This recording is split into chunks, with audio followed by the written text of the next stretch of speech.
जय हिंद साथियों, स्वागत है आप सभी का हमारे YouTube चैनल ज्ञान आरवीएल में। दोस्तों, आज हम बात करेंगे यूपी ट्रिपल एससी पेट के लिए। हम आपको पता है कि क्लासेस लेकर के आ रहे हैं इतिहास का, ठीक है। और इतिहास में दोस्तों ये हमारा सेकंड पार्ट है, यानी दूसरा चैप्टर है।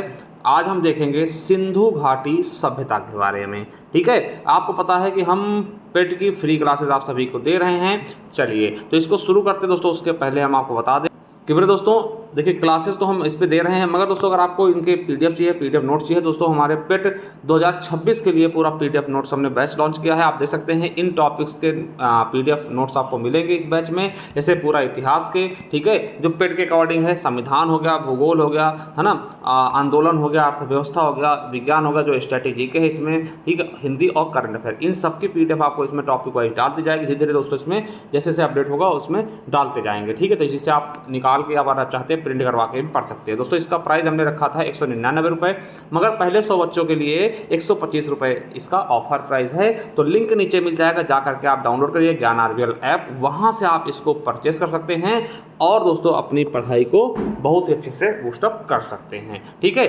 चलिए इसको हम बता दें, तो अगर जिसको लेना है वो लिंक नीचे में दे दूंगा, या फिर डायरेक्ट ज्ञान आरवीएल ऐप डाउनलोड करिए, वहाँ जा करके आप इस तरह से लगा हुआ मिल जाएगा, वहाँ से आप इसको ले सकते हैं, जिसका लिंक नीचे दिया हुआ है। चलिए कुछ और बता दूँ आपको।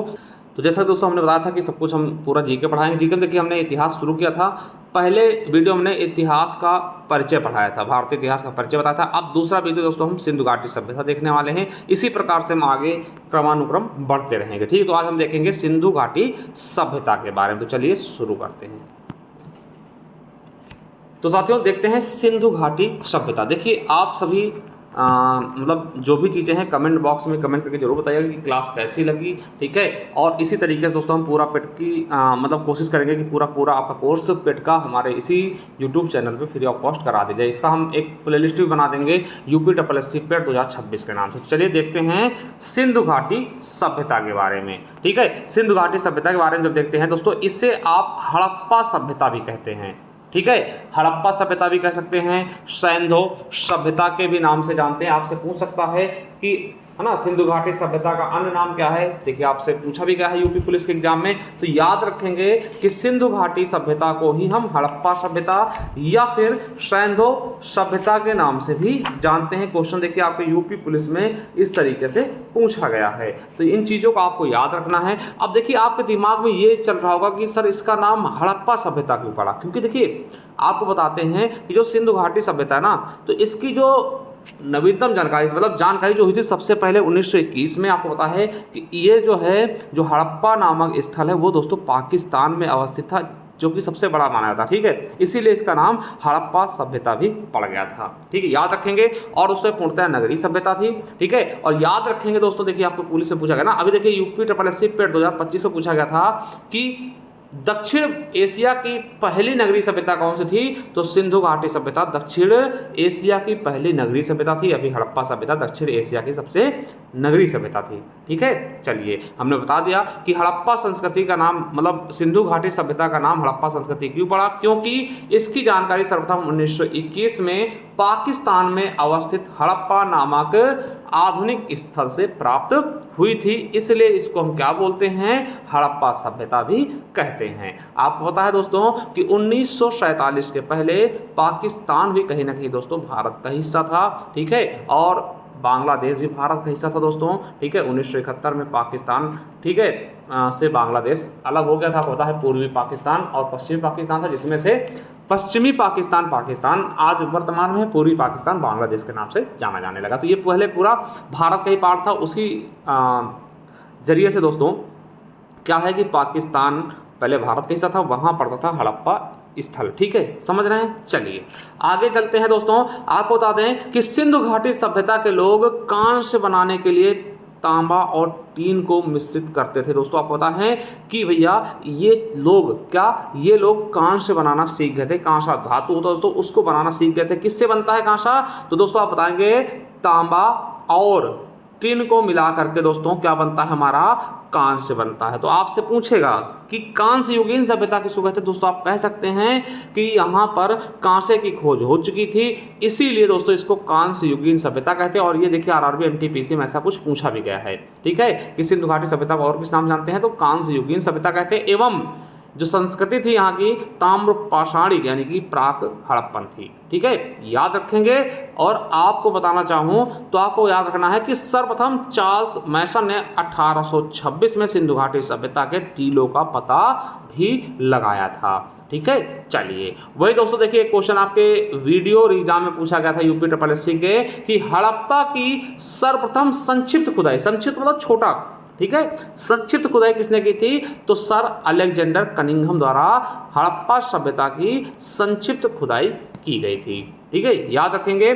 और आपको बताएं दोस्तों तो हड़प्पा सभ्यता से मुहरें प्राप्त हुई थी। मुहरों पर दोस्तों याद रखेंगे यहाँ से पूछा जाएगा कि किन जानवरों की आकृतियां मिली थी, ठीक है, तो याद रखेंगे कि हड़प्पा सभ्यता की मुहरों पर बैल हो गया, हाथी हो गया, गेंडा हो गया, है ना, गेंडा आप जानते होंगे एक सींग वाला गेंडा है ना जो भारत में पाया जाता है ना, और भैंस, इन सभी पशुओं को अक्सर मुहरों पे देखा जाता था, मतलब उन पे छपे हुए थे, ठीक है। और सिंधु घाटी सभ्यता के लोग पशुपति की पूजा करते थे, किसकी करते थे, पशुपति की पूजा करते। देखिए आरआरबी एएलपी है ना, असिस्टेंट लोको पायलट के एग्जाम में पूछा गया था कि सिंधु घाटी सभ्यता के लोग किसकी पूजा करते थे मुख्यतः, तो पशुपतिनाथ, पशुपति की, ठीक है, याद रखेंगे, बहुत इंपॉर्टेंट है।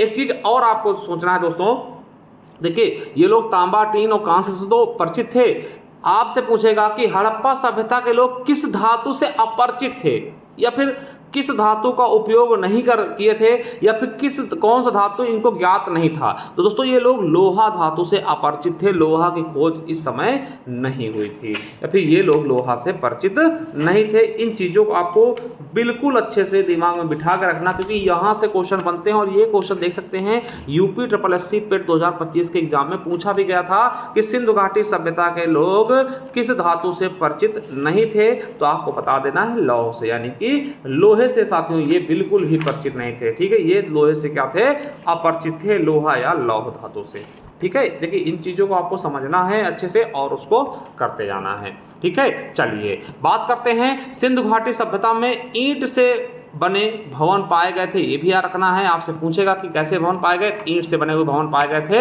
याद रखेंगे, आरआरबी एनटीपीसी में पूछा गया है। और सिंधु घाटी सभ्यता का आकार कैसा होता है, त्रिभुजाकार, त्रिभुज आप जानते हैं 3 आकार का त्रिभुजाकार होता है, ठीक, इस आकार में ये पूरा बना होता है। इसका क्षेत्रफल लगभग कितना था, तो 13 लाख वर्ग किलोमीटर दोस्तों इसका क्षेत्रफल में ये पूरा सिंधु घाटी सभ्यता फैला हुआ था।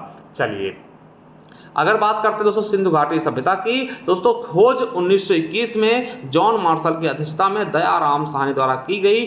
अब देखिए एक चीज़ होता नहीं, जैसे हम कोई भी चीज़ पढ़ते हैं, ठीक, कोई भी चीज़ पढ़ते हैं कि भैया ये मान लिया पूरा इंडिया है, तो इधर हम कहते हैं ईस्ट हो गया, इधर हो गया वेस्ट, इधर हो गया नॉर्थ हो गया, इधर हो गया साउथ, ठीक है। तो हम कहते हैं सबसे पूर्वी राज्य कौन सा, अरुणाचल प्रदेश, सबसे पश्चिमी क्या है, गुजरात है, सबसे उत्तरी कौन सा है, तो बताएंगे लद्दाख है, ठीक है, सबसे दक्षिणी कौन सा, तमिलनाडु। उस प्रकार से दोस्तों हम देखेंगे ना कि भैया जो ये फैले हुए थे, क्या साथियों, सिंधु घाटी सभ्यता फैली हुई थी, ये कहाँ कहाँ तक फैली हुई थी, यानी कि सबसे बात करते सबसे पूर्वी कौन सा स्थल था, सबसे पूर्वी यानी ईस्ट में सबसे पूर्वी स्थल कौन सा था, तो दोस्तों बताएंगे आलमगीरपुर था, ठीक है। देखिए आपसे पूछेगा कि जो हड़प्पा सभ्यता का सबसे पूर्वी स्थल कौन सा था, तो आलमगीरपुर था दोस्तों। ये आपके लिए इसलिए इंपॉर्टेंट हो जाता है क्योंकि दोस्तों अपने उत्तर प्रदेश का मामला है, यानी आपसे पूछेगा कि जो आपकी हड़प्पा सभ्यता है वो पूर्वी स्थल उसका कहाँ तक फैला हुआ था, तो दोस्तों आलमगीरपुर कहाँ पड़ता है, मेरठ में दोस्तों, ये हिंडन नदी किनारे स्थित था। देखिए कोई भी सभ्यता किसी न किसी नदी के किनारे ही बसी होगी, क्यों, क्योंकि दोस्तों बिना पानी के कोई भी जीवन असंभव नहीं है, कल्पना करना असंभव है, ठीक है। तो इसलिए कोई भी दोस्तों चीजें होंगी वो नदी के किनारे ही होंगी अपना जीवन यापन करने के लिए, ठीक है।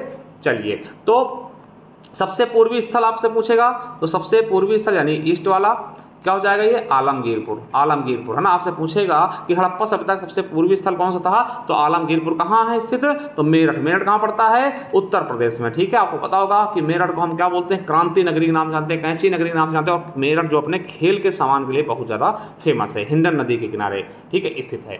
चलिए पश्चिमी स्थल पूछ ले, तो पश्चिमी स्थल को दोस्तों सुतकांगे डोर बोलते हैं, ये पाकिस्तान में पड़ता है और ये दास्क नदी के किनारे था। दास्क नदी के किनारे दोस्तों ये स्थित है। तो सबसे पश्चिमी स्थल कौन होगा इस तरफ सुतकांगे डोर है। ठीक है, और सबसे उत्तरी स्थल दोस्तों बोले तो मांडा पड़ता है दोस्तों। ठीक है, मांडा पड़ता है ऊपर दोस्तों, सबसे ऊपर पड़ता है आपका लद्दाख जम्मू कश्मीर इलाके में, चिनाब नदी के किनारे स्थित था। ठीक, किसके, चिनाब नदी के किनारे। और सबसे दक्षिणी की बात कर लें तो सबसे दक्षिणी स्थल दोस्तों दायमाबाद पड़ता है, दायमाबाद है। ठीक है, और ये प्रवरा नदी किनारे था, कहाँ, महाराष्ट्र में। ठीक है, कहाँ, महाराष्ट्र में। चलिए अब दोस्तों हम इसकी बात करें काल निर्धारण की, मतलब कब से कब तक था। ठीक है, जो हड़प्पा सभ्यता थी कब से कब तक निवास करी। ठीक है, तो आपको बता दें कि यह 3250 ईसा पूर्व से लेकर के 2750 ईसा पूर्व तक दोस्तों ये थी।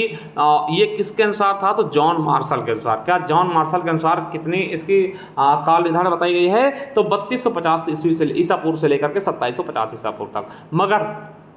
मगर दोस्तों जो नई टेक्नोलॉजी है, नई विश्लेषण पद्धति है दोस्तों, उसके अनुसार, यानी कि किसके अनुसार मापते हैं, रेडियो कार्बन C14। देखिए रेडियो कार्बन क्या होता है दोस्तों, रेडियोधर्मी आप कह सकते हैं ना। तो इसके द्वारा दोस्तों ये सभी सजीव वस्तुओं में विद्यमान होता है। ठीक है, जो इनके जरिए हम पता लगाते हैं किसी चीज़ की, जिसको हम कार्बन डेटिंग भी कह देते हैं ना, रेडियो कार्बन डेटिंग। ठीक है, तो ये चीज़ समझिएगा। तो इसमें इसके अनुसार जब पता लगाएगा तो इसके अनुसार क्या हुआ कि कार्बन, देखिए रेडियो कार्बन नवीनतम विश्लेषण पद्धति के द्वारा सिंधु सभ्यता जो है इसकी तिथि दोस्तों 2350 ईसा पूर्व से लेकर के 1750 ईसा पूर्व मानी गई, जो कि सबसे ज़्यादा मान्य भी है। ठीक है, तो याद रखेंगे, आपसे हो सकता है पूछ लिया जाए। चलिए अब बात करते हैं सिंधु घाटी सभ्यता की। तो सिंधु घाटी सभ्यता की लिपि भाव चित्रात्मक थी, मतलब चित्रात्मक थी, उसको चित्र के जरिए, जैसे अक्षर होते लिखे होते उसमें चित्र के जरिए चीज़ें बताई गई थी, और दाएं से बाईं ओर लिखी जाती थी, मगर इनको पढ़ा नहीं जा सका। मतलब आपको यहाँ से लिपियाँ भी मिलेगी है ना, जो ये लिखते थे वो चित्र के आकार का बनाते, चित्र बना के लिखते थे। ठीक है, मगर इसे अभी तक पढ़ा नहीं गया। आपको बता दें कि सिंधु लिपि के विषय में सर्वप्रथम विचार व्यक्त करने वाले व्यक्ति कौन थे, अलेक्जेंडर कनिंघम थे। इन्होंने 1873 ईस्वी में बताया कि इस लिपि का संबंध ब्राह्मी लिपि से है। यानी देखिए आप ब्राह्मी लिपि दोस्तों बहुत पुरानी लिपि है, लगभग सारी लिपियां दोस्तों निकली कहाँ से मानी जाती है, ब्राह्मी लिपि से, लगभग है ना, लगभग मतलब एक आध छोड़ के। ठीक है, और आपको पता है जैसे हिंदी किस में लिखी जाती है, देवनागरी लिपि में लिखी जाती है, पंजाबी। ठीक है, तो देखिए समझिए, मतलब हर जो आप लिखते हैं, जैसे पंजाबी गुरमुखी से है ना, अंग्रेजी रोमन से, तो इस तरीके दोस्तों हर एक जो लिखते हैं आप वो कहीं ना कहीं किसी न किसी लिपि से निकली हुई होती है। ठीक, तो इसी तरीके से ब्राह्मी लिपि के समकक्ष इसको माना गया था।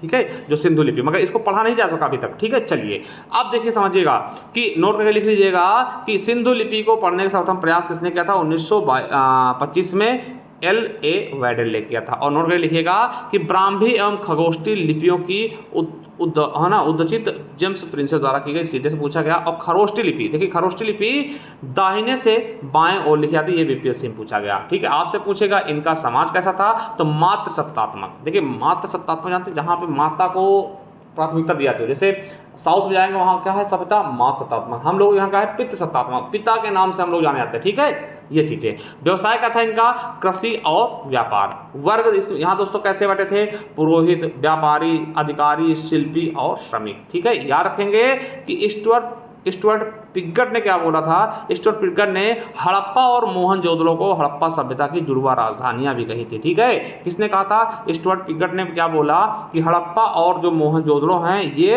हड़प्पा सभ्यता की जुड़वा राजधानी है। ठीक है, इतना आपको याद रखना है। चलिए अब दोस्तों सिंधु घाटी सभ्यता का हम स्थल देखते हैं, वहाँ क्या प्रचलित थी, कब खोजे गए और क्या क्या फेमस थी, ये चीजें भी देखते हुए चलें। चलिए पहला देखते हैं हड़प्पा। ये कांस्य युग की सभ्यता थी, क्योंकि यहाँ पे कांस्य की खोज हो गई थी, याद रखेंगे, पेट में पूछा गया। इस युग में तांबा और टिन को मिलाकर के कांसा बनाना जान गए थे, तो ये चीज़ याद रखेंगे, इंपॉर्टेंट है, पूछा जा सकता है। ठीक है, चलिए देखिए हड़प्पा सभ्यता दोस्तों कहाँ खोजी गई थी, इसका क्षेत्र क्या था दोस्तों, साहिवाल जिला। आप साहिवाल गाय सुने होंगे ना, तो दोस्तों फेमस है, याद रखिएगा। साहिवाल जिला कहाँ पर था, पाकिस्तान, वहीं पे हड़प्पा मिला। ठीक है, उत्खनन इसका दोस्तों हड़प्पा की खुदाई किसने की, तो दयाराम साहनी ने 1921 में। किस नदी किनारे दोस्तों, हड़प्पा रावी नदी किनारे। दोस्तों ऐसे यार रखते हैं, हरा हा से हड़प्पा, रा से रावी नदी, ठीक है, तो रावी नदी किनारे एसएससी जीडी में पूछा गया है, ठीक है। चलिए अगला है, आगे क्या है कि 1944 में भारतीय पुरातत्व सर्वेक्षण के महानिदेशक एम व्हीलर ने पदभार संभाला और हड़प्पा की खुदाई का जिम्मा ले लिया। देखिए ये भी आपके एग्जाम में पूछा जा चुका है। यहाँ पे दोस्तों हड़प्पा का जो पवित्र पशु था वो कुबड़ वाला बैल और संग युक्त पशु, संग मतलब सींग के साथ वाले पशु, ये एसएससी जीडी पूछा गया। और हड़प्पा सभ्यता में तांबा धातु सर्वप्रथम राजस्थान और व ओमान से प्राप्त हुए थे ना, ये भी याद रखेंगे, इंपॉर्टेंट। देखिए ओमान तक इनके संबंध थे, ठीक है।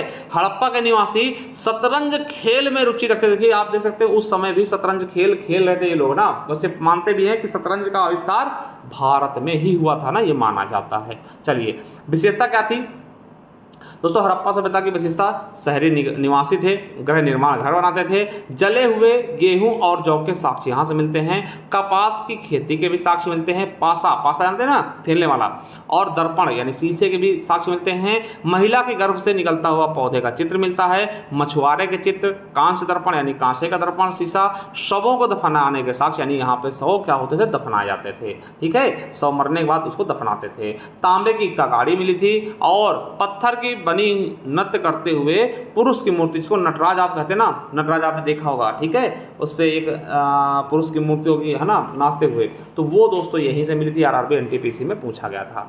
दूसरा मोहनजोदड़ो, देखिए आपने देखा होगा मोहनजोदड़ो दोस्तों, एक मूवी आई थी, आप बताइएगा किस इसमें एक्टर कौन थे, ठीक, अगर आपने देखा होगा है ना, बहुत अच्छी मूवी थी मोहनजोदड़ो के बारे में ना, तो ये चीज़। चलिए मोहनजोदड़ो का अर्थ क्या होता है दोस्तों, इसे हम सिंध का बाग कहते हैं, क्या मोहनजोदड़ो को सिंध का बाग कहता है, एसएससी जीडी में पूछा गया।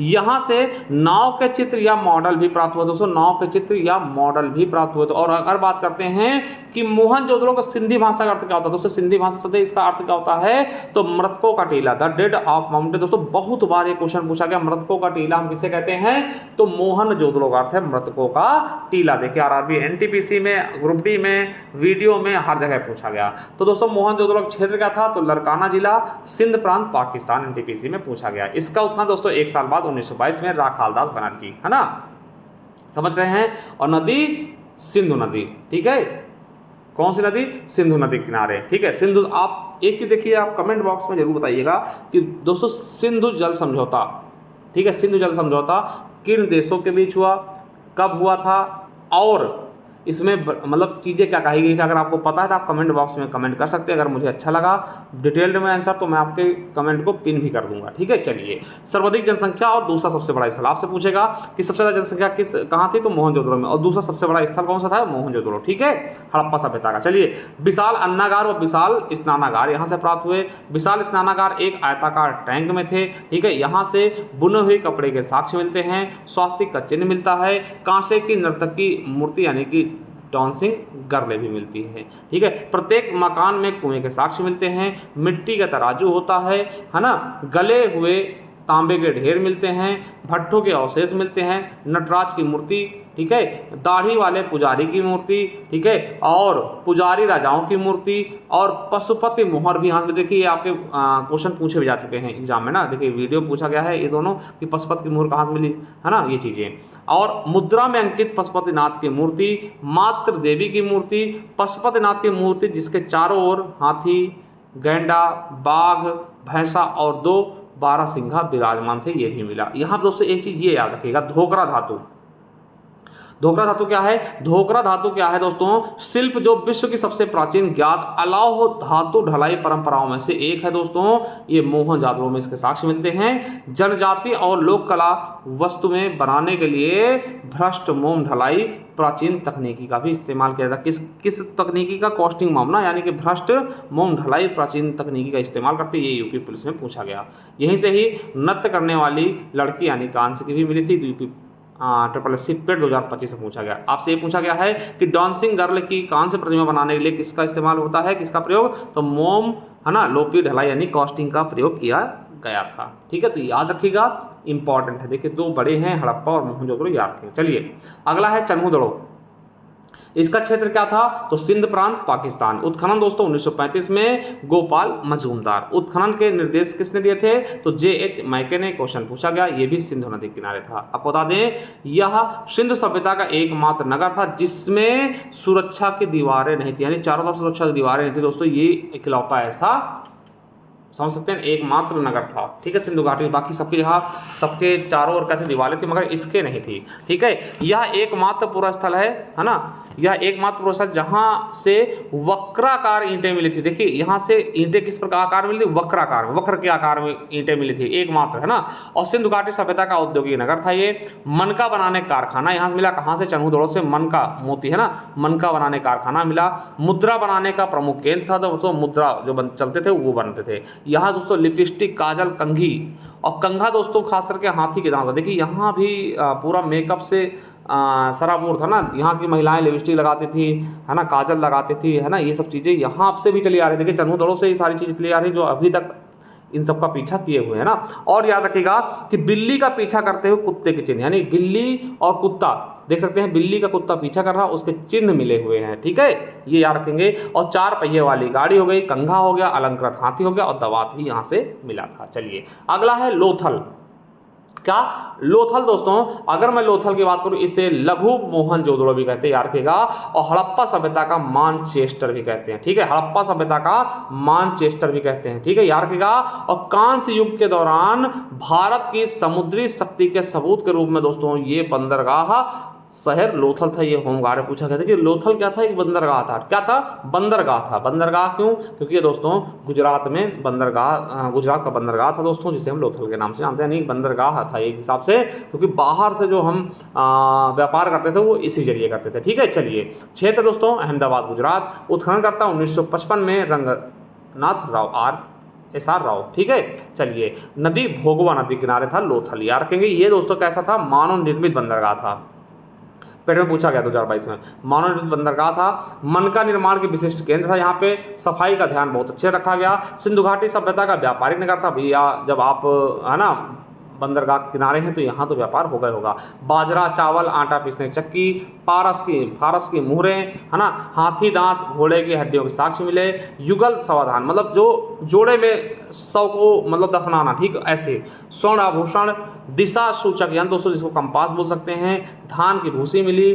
तांबे का कुत्ता मिला यहाँ से। शतरंज के साक्ष्य मिलते, शतरंज यहाँ के लोग भी खेलते थे। और गोदीबाड़ा। ठीक, इसके अलावा SR राव द्वारा तैयार की गई लोथल की खुदाई रिपोर्ट में, हाँ, मतलब ऊंटों का संक्षिप्त उल्लेख भी मिलता है। याद रखें, देखिए आपके होमगार्ड में पूछा गया है। चलिए अगला है कालीबंगा। अब कालीबंगा का अर्थ आपसे पूछता है तो काली चूड़ियाँ होती, काले रंग की चूड़ियों को हम कालीबंगा कहते हैं। याद रखेंगे, ये कहाँ से दोस्तों मिला? देखिए जीडी में पूछा गया इसका अर्थ। क्षेत्र हनुमानगढ़, राजस्थान। उत्खननकर्ता 1953 में बालकृष्ण थापर व अमलानंद घोष द्वारा। नदी घग्घर नदी। क्या? घग्घर नदी। यहाँ से क्या मिले? जुते हुए खेत के साक्ष्य मिलते हैं। देखिए SSC CHSL में पूछा गया है। ऊंट की हड्डियों के साक्ष्य मिलते हैं। सिलबट्टा मिलता है ना, सिलबट्टा आप लोग जानते हैं। भूकंप के साक्ष्य, याद रखिए ये इंपॉर्टेंट, भूकंप के साक्ष्य कहाँ से मिले? कालीबंगा से। ठीक है, हवन कुंड, अग्नि हवन कुंड, लकड़ी के हल मिले। बेलनाकार मोहरे, आयताकार 7 अग्नि वेदिकाएं भी यहाँ से मिलती है। और याद रखेंगे, यहाँ अंतिम संस्कार, पूर्ण समाधिकरण, आंशिक समाधिकरण व दाह संस्कार तीनों विधियों द्वारा किया था। मतलब ये तीनों विधियाँ चलती थी। पूर्ण समाधिकरण होता था, आंशिक समाधिकरण और दाह संस्कार भी होता था। तीनों विधियाँ यहाँ पे प्रचलित थी। चलिए अगला है राखीगढ़ी। राखीगढ़ी दोस्तों, इसका क्षेत्र क्या था? हिसार, हरियाणा। उत्खननकर्ता कौन थे? 1969 में सूरजभान। नदी घग्घर नदी। यहाँ से क्या मिला? तो ताम्र उपकरण, हड़प्पा लिपि युक्त मुद्रा मिलती है। और आपको बता दें, हाकरा मृदभांड के भंडार शामिल थे जो सिंधु घाटी सभ्यता के शुरुआती चरणों से पहले की बसावट की विशेषता थी दोस्तों। हाकरा मृदभांड दोस्तों वो भी यहाँ से संबंधित थे। UPSSC पेट 2023 में ये क्वेश्चन भी पूछा गया था। चलिए अगला है बनावली। क्या? बनावली ये क्षेत्र का दोस्तों, इसका भी हिसार, हरियाणा। देखिए आपके एग्जाम में पूछा गया है कहाँ बनावली कहाँ पाया गया? तो हिसार, हरियाणा में। उत्खननकर्ता कौन से? 1973 में रविंद्र सिंह बिष्ट। नदी कौन सी थी? सरस्वती नदी। क्या हुआ? तो यहाँ से दोस्तों मिट्टी का हल मिला, जौ के दाने मिले, सड़कों पर बैलगाड़ी के पहिए के साक्ष्य मिले, धावन पात्र मिला और मुहरे कसौटी मिली। अगला है रोपड़। रोपड़ की बात करें, इसका खास बात क्या है दोस्तों? स्वतंत्र भारत में उत्खनन किया गया पहला स्थल, यानी जब भारत स्वतंत्र हो गया 1947-48 के बाद है ना, उत्खनन किया गया पहला स्थल है। क्वेश्चन आपसे पूछ सकता है और पूछा भी गया है पेट में। कौन है? रोपड़। ये रूपनगर पंजाब में। उत्खननकर्ता कौन है? 1955 में यज्ञदत्त शर्मा द्वारा। नदी सतलज नदी। तांबे कुल्हाड़ी यहाँ से मिलती है। और मानव के साथ दोस्तों कुत्ते के दफनाने के साथ दोस्तों ये याद रखेंगे। और सेलखड़ी की मुहरें, यानी जब मानव मरता था उसके साथ में कुत्तों को भी दफनाया जाता था दोस्तों, ये भी याद रखेंगे। इसके साक्ष्य मिलते हैं रोपड़ से। चलिए अगला है रंगपुर। रंगपुर का दोस्तों काठियावाद गुजरात नहीं है ना स्थल था, वहाँ पाया गया। उत्खननकर्ता 1954 में है ना SR राव। भादर नदी के किनारे था। यहाँ से ज्वार बाजरा के साक्ष्य, धान की भूसी, कच्ची ईंट के दुर्ग, नालियाँ और 3 संस्कृतियों के अवशेष भी यहाँ से मिलते। कहाँ से? रंगपुर से। ठीक है, चलिए जो ज़्यादा इंपॉर्टेंट नहीं है उसकी बात हम ज़्यादा नहीं करेंगे। ठीक, आलमगीरपुर हमने बताया था ये सबसे कहाँ है, ये दोस्तों सबसे पूर्वी स्थल था, है ना, हड़प्पा सभ्यता का। और ये इसका क्षेत्र क्या? मेरठ उत्तर प्रदेश। उत्खननकर्ता 1958 में यज्ञदत्त शर्मा द्वारा। हिंडन नदी किनारे सबसे पूर्वी स्थल। और यहाँ से मृद भांडों पर रंगीन चित्रकारी पाई गई। चलिए हमारे उत्तर प्रदेश में था ये। अगला है सुतकांगेडोर। हमने बताया दोस्तों कि सबसे पश्चिमी इलाका था, बलूचिस्तान पाकिस्तान पड़ता है। इसका उत्खनन किसने किया था? 1927 में ऑरेल, है ना, ऑरेल स्टाइन द्वारा। दास नदी किनारे था, बता चुके हैं। सबसे पश्चिमी क्षेत्र था, बंदरगाह था दोस्तों ये। और यहाँ से बेबीलोन, है ना, बेबीलोन से व्यापार के साक्ष्य मिलते थे। मानव अस्थि राख से भरा हुआ बर्तन मिला कि भैया जैसे मानव अस्थि जला करके बर्तन को राख से भर दिया गया है। ठीक है, जैसे दास मतलब सिरवाने आते हैं ना गांव, क्या बोलते हैं, गंगा नदी में, है ना, तो वैसा कुछ यहाँ से भी सिस्टम था। ठीक है, तो बंदरगाह था ये भी। हमने अभी लोथल बताया बंदरगाह, और ये भी बंदरगाह था सुतकांगेडोर। चलिए अगला है मांडा। मांडा होता है जम्मू कश्मीर, सबसे उत्तरी है। ठीक है, तो उत्खननकर्ता कौन थे? 1982 में जगपति जोशी द्वारा। नदी चिनाब नदी, ये सबसे उत्तरी स्थल था। यहाँ से ब्लेड मिला, मुहरों के साक्ष्य मिले, हड्डी से निर्मित, है ना, बाड़ागृह मिले। याद रखें। अगला है धौलावीरा गुजरात। देखिए पूछा गया CMDS में। और जलाशयों के यहाँ साक्ष्य मिलते हैं, सुनामी के साक्ष्य यहाँ से मिलते हैं। ठीक है, और धौलावीरा में एकमात्र खेल का मैदान, ये स्टेडियम भी मिला था, है ना। समझ सकते कितने ज़्यादा ये लोग उस समय मतलब कितने गुना आगे थे ना, कि स्टेडियम भी इनके पास, सब कुछ इनके पास था। ठीक है, अगला है सुरकोटदा गुजरात। यहाँ से दोस्तों घोड़े, हाथी, भेड़े की हड्डियाँ मिली। ठीक है, पत्थर की किलेबंदी हुई थी। ठीक है, ये भी याद रखेंगे। चलिए अगला है भिरडाना, है ना। ये क्या है? तो भारतीय सर्वेक्षण विभाग द्वारा दिसंबर 2014 में खोजा गया स्थल है ना। भिरडाना सिंधु घाटी सभ्यता का एक महत्वपूर्ण पुरातात्विक स्थल है, जो हरियाणा के फतेहाबाद जिले में स्थित है। आपको बता दें यह स्थल 7570 ईसा पूर्व का माना जाता है, जो इसे सिंधु घाटी सभ्यता का सबसे पुराना ज्ञात स्थल बनाता है। ठीक है, चलिए और चीज़ें मैं देखूं दोस्तों तो कहाँ तक फैला हुआ था। अफगानिस्तान में फैले स्थल कौन से थे? तो मुंडी गाक और सुरतगोई, है ना। वही पाकिस्तान के बलूचिस्तान में सुतकांगेडोर हो गया, है ना, सोतका को हो गया जो कि सादीकोट नदी किनारे, और बालाकोट दोस्तों विंदार नदी किनारे। देखिए बालाकोट में स्ट्राइक भी की गई थी ना हमारे यहाँ से। चलिए नोट कर लीजिएगा कि सिंधु घाटी सभ्यता के लोथल, रंगपुर और है ना सुरकोटदा, ये 3 प्रमुख बंदरगाह थे। ये बंदरगाह थे। ठीक है, चलिए वही बात करते हैं। तो सिंधु घाटी सभ्यता में माप का दशमलव और माप तौल का इकाई 16 के गुणज में होते, 16 दूना 32 दूना 64 ना, इस तरीके से। चलिए अगला है सर्वप्रथम कपास पैदा करने का श्रेय भी हड़प्पा सभ्यता के लोगों को ही दिया जाता है। और अगला है हड़प्पा में शवों को दफनाने व मोहनजोदड़ो में शवों को जलाने की प्रथा। यानी हड़प्पा सभ्यता में लोग शव को दफनाते थे, मगर मोहनजोदड़ो में उल्टा था, इसको दफनाते नहीं जलाते थे। ठीक है, अगला देखते हैं कि घरों के दरवाजे तथा खिड़कियां सड़क की ओर न खुलकर पीछे की ओर खुलते थे। ठीक है, मतलब सड़क की ओर नहीं खुलके अंदर की तरफ पीछे की ओर खुलते थे ना। केवल लोथल नगर के दरवाजे, घरों के दरवाजे मुख्य सड़क की ओर खुलते थे, मतलब और सब अंदर की ओर खुलते थे, है ना, पीछे की ओर। बाकी लोथल वाले का थे ये उल्टा थे, लोथल के उल्टा थी, ये सड़क की ओर खुलते थे। वहीं दोस्तों मोहनजोदड़ो एवं कालीबंगा से प्राप्त कुछ मुहरों पर पशु बल के भी प्रमाण प्राप्त हुए हैं, और सिंधु घाटी सभ्यता के लोग पुनर्जन्म में विश्वास करते थे। ठीक है, चलिए आई होप साथियों आपको बहुत ही अच्छे समझ में आया होगा ये।